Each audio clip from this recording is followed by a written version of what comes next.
So the writing and the publishing actually comes at the very late stage of the evidence-based advocacy work that we are doing.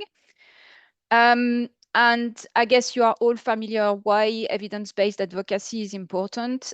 We often hear from physicians that they know best what patients want, but do we as patient advocate or patient know better than physician? That's a question of perspective. So everything we do has to be based on data. And I'm sure you have already seen that that key elements of evidence generation. So that's a very long process. And if you look at the right side, you see that the publication actually comes as the last step. Having said that, you need to plan from the beginning your publication, because that's a very long process. And you need to take that into account from the very beginning when you set up your strategy and when you set up the method you want to use for your work. So don't think that publication is nothing. Is actually probably what's actually going to drive most of your research question.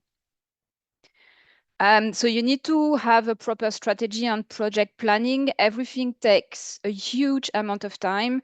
So developing a survey can take a lot of time. If you need to get an ethics committee approval, it can take a huge amount of time. Fundraising takes a huge amount of time. And publishing actually takes a huge amount of time as well. So you really need to have a proper project plan in place and to allow reasonable time. Especially for most of us working on a voluntary basis. So if you need to have people reviewing things, it's always take much longer than when you have access to people who are actually paid, and that's their job to do the job. And before you start actually doing your research planning, so you need to know why to use the evidence. So is it for credibility, for the understanding? You need to know how to use the evidence. So listen to the evidence and don't use the evidence just to make sure, just to back up your own point of view. And also be very clear what you want to show. So be mindful of the methodology you want to use. And also have in mind how do you want to use the data? Because depending how you answer the questions, then your strategy would be probably different. And even if we say we need to generate data as patient organization, just generating data for the sake of generating data, it's probably not that meaningful. So also be very honest on why you want to generate some evidence. And you have a full course by the INCA Academy that you can access. It's free for patient advocates. So I've put the link, and you are very welcome to actually take the course if you have any interest. So now a bit more specifically about the publishing. So as we know, so we are not academics. We are not we are not always scientists as well. But for most of the stakeholders, and especially the scientific community, only what is published really counts. And the issue we have as patient organization is that we have some data, we are generating some data, but most of the time the data are not published because we don't manage to publish, and then the data just stays on the computer of someone and are never shared publicly.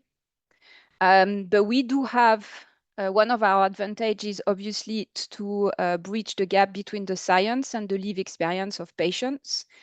And recently we have seen as well, which is in our favor, that the patient involvement as co-authors in research paper is actually more and more present, and also medical journals now start to involve patients in peer-reviewed journals. So that's also showing the importance of the work we do, which is a good news. And you have another course on publication by the INCA Academy, different modules. If you ever want to write a paper, that's a very good course to take on. So you have the link and you can access it. Again, it's free for advocates. Different kind of research paper. So you can decide to do different papers. It can be literature review. So it's basically looking at what is already available in the literature, what has been published already. It can be case studies. So it's usually on based on two very small numbers. It's usually what you would do first to trigger larger studies or larger surveys. You can do systematic reviews or meta-analysis and experimental papers. And then you have the scientific papers. So it's actually explaining the full, it's reporting on the full study that you are conducting.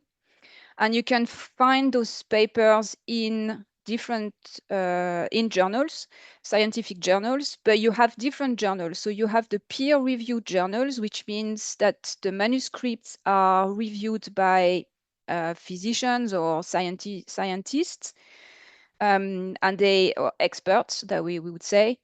And you have journals which are non-peer reviewed. For us as advocates, it is better to try to publish in peer-reviewed journals. It has more impact. And then you have open access journals versus non-open access journals. So the open access journals are free to access by anyone, while the non-open access, you need to pay a fee to actually get access to the journal. I would say really choose carefully in which journal you want to publish. They rank the journals by impact factors. So the highest impact factor you have, then it's more prestigious. But it's also more likely that we actually are not accepted. And also my advice would be, and I'm going to say that a lot today, have a plan A, B, C, D, and Z until Z ready. So really spend time to identify to which journal you are planning to submit. And also take into consideration when you do your budgeting that publishing has a cost, and it can be actually very high, up to, I would say, always plan at least 2,000 euros for publication.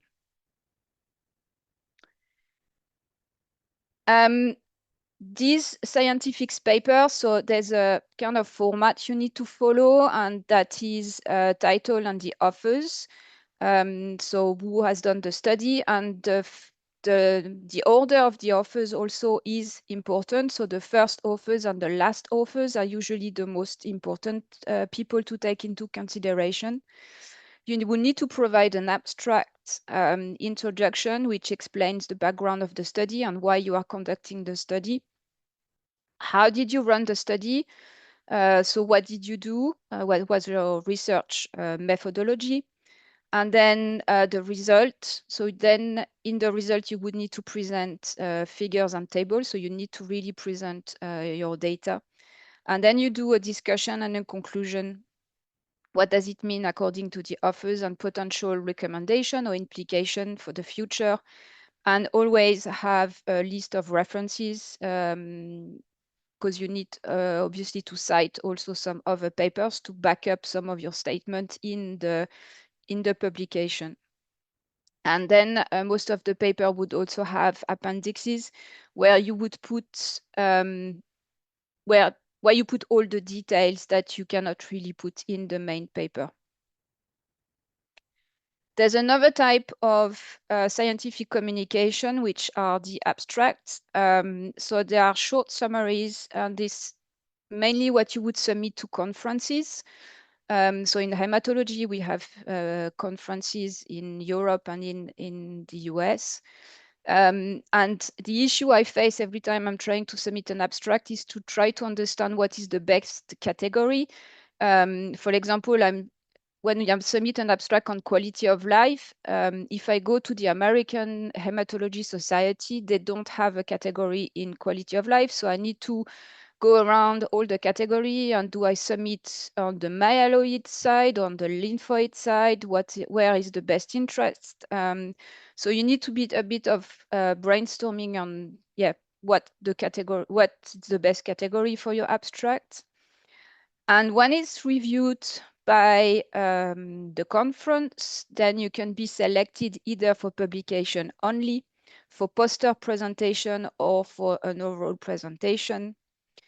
If you are not selected for poster presentation or oral presentation, you can decide to leave the abstract as publication in the Medical Society journal, or to withdraw your abstract if you don't want, for example, to compromise a manuscript, which would come later on. And again, here you may want to also have a bit of money on the side. Some conferences offer the submission for free, while some others you would need to pay for that.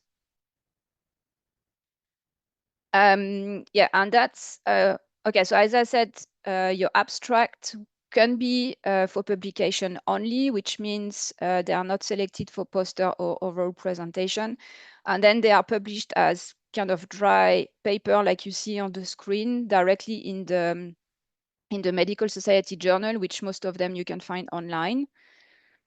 For the posters, so that's an example of poster that we have submitted to one of the Congress.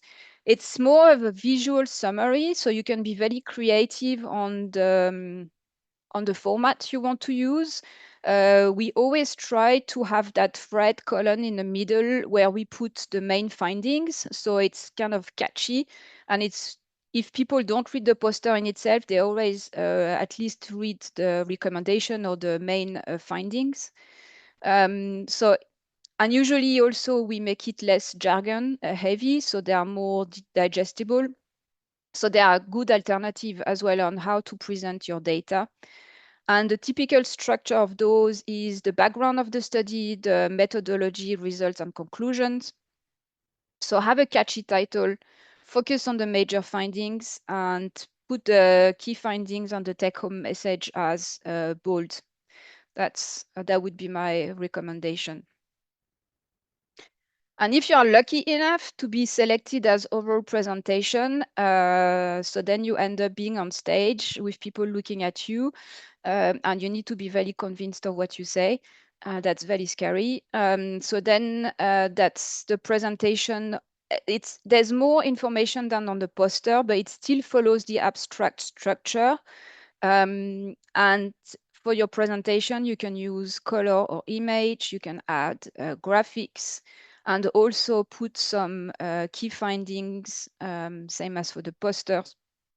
But also feel very free to use some to add some recommendation.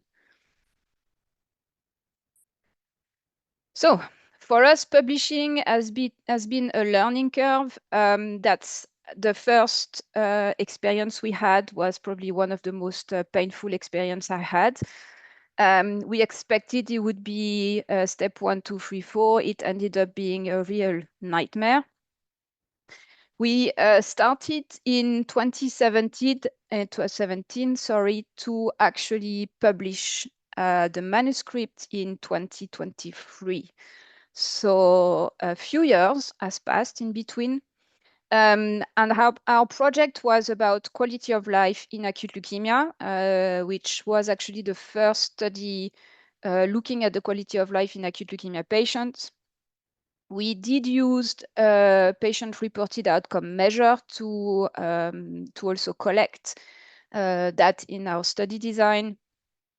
And we then tried to identify the aim of the study was to identify the factors associated with quality of life in acute leukemia.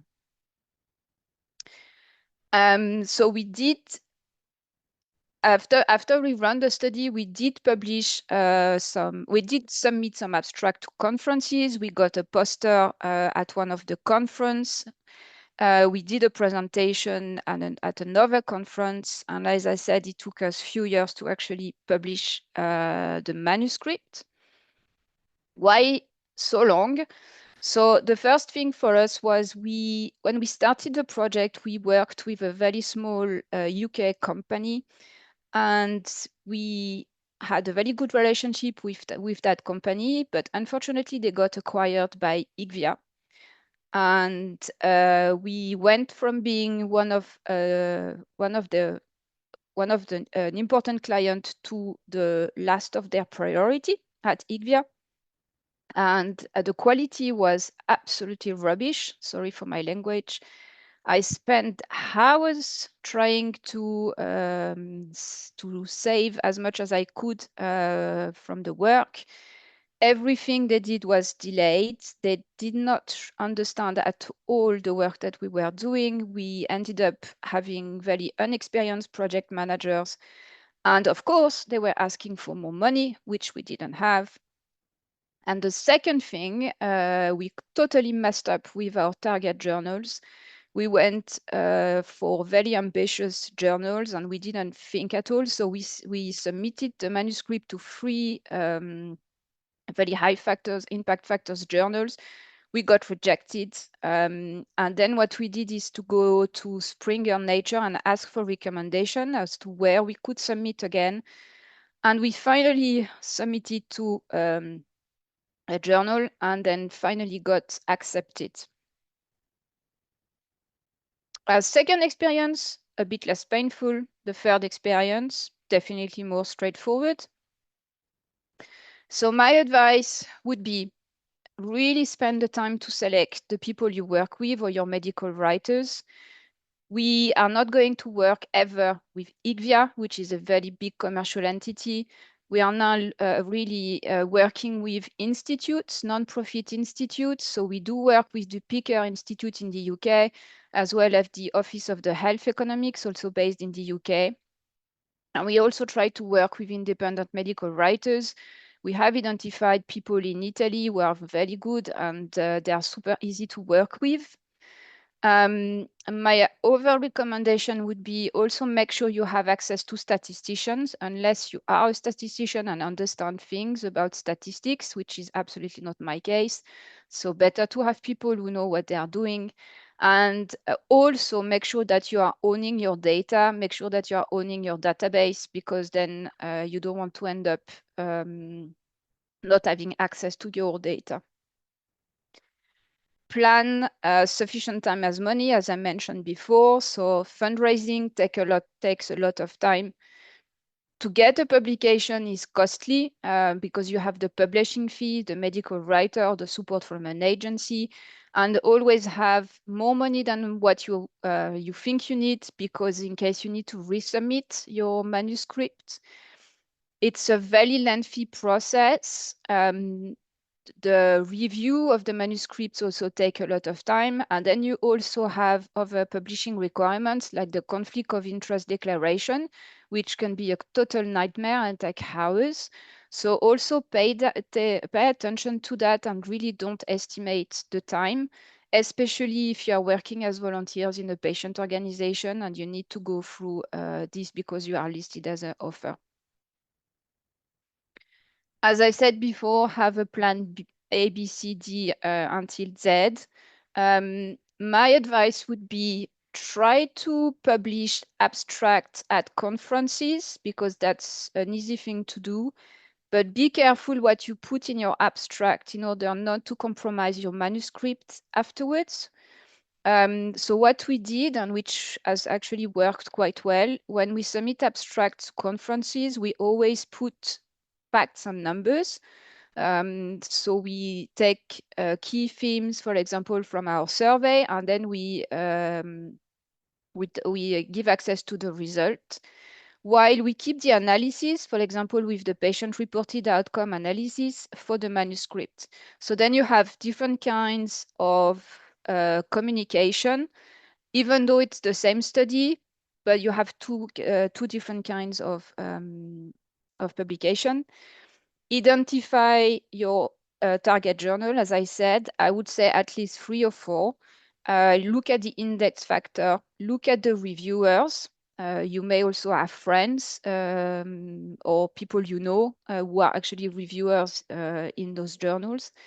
And also pay attention to the list of authors on your manuscript. The first and the last authors are especially important. And I'm done. And I think I spoke very fast.